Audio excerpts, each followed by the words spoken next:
While the Sussexes are across the world playing, of course, play acting on a fake royal tour, this particular story suddenly now gets a bit of a sinister and darker side. As ever, let me explain. Hi, good to see you. We'll have a wave. You all right?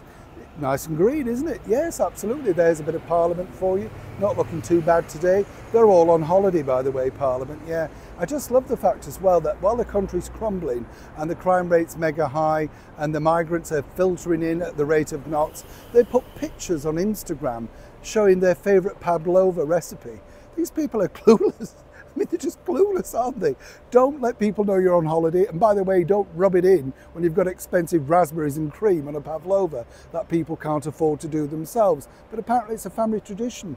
Yes, I know, just nuts. Why do people vote for these people? I never understand. Back as ever though to your royal story of the day. As we know, there was a bombshell earlier this week after Josh Kettler was let go, bulleted, fired, left, whatever you want to call it. Take your pick. In the land of the Sussex world, everything is up for grabs because they just shut down when there's a negative story, hoping it will go away.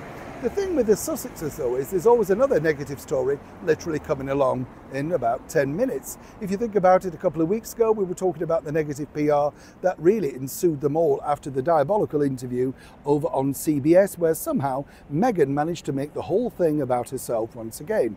It's a bit like the washing up story which she's done time and time again.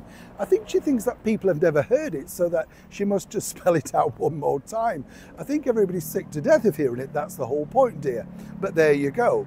Now what's happened over here is it's interesting because Josh Kettler clearly was there apparently to assist the Duke.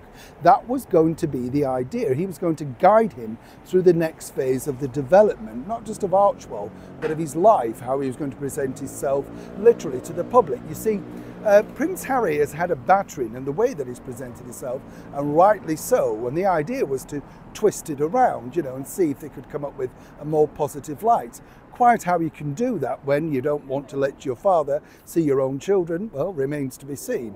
A tough call on anybody, and I think Mr. Kettler probably did his very best. A lot of sympathy there, Josh, trust me. But apparently they built quite a bond, and apparently they got on very well. So you can understand, can't you, why it's an interesting thing this, that when you think about it, suddenly, you know, he was let go. Now, according to that source, Harry did everything in his power to try and smooth the path. We're not quite sure at this point exactly what suddenly turned off Meghan and indeed Harry from working with him. But apparently they got on very well. There were just other elements. I think we know what the other elements are, don't you? But the other side of the coin was that Harry apparently is very upset that he couldn't persuade him to stay, or indeed to carry on working for the organisation.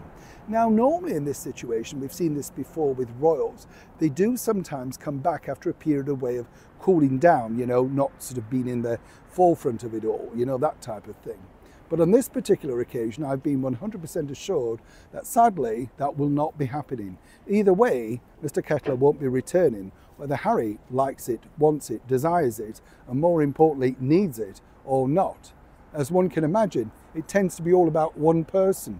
And as we've seen time and time again, Harry's wishes seem to be somewhere quite far in the background.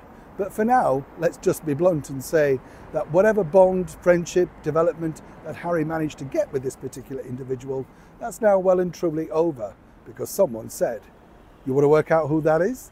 Neil Sean in the very heart of London.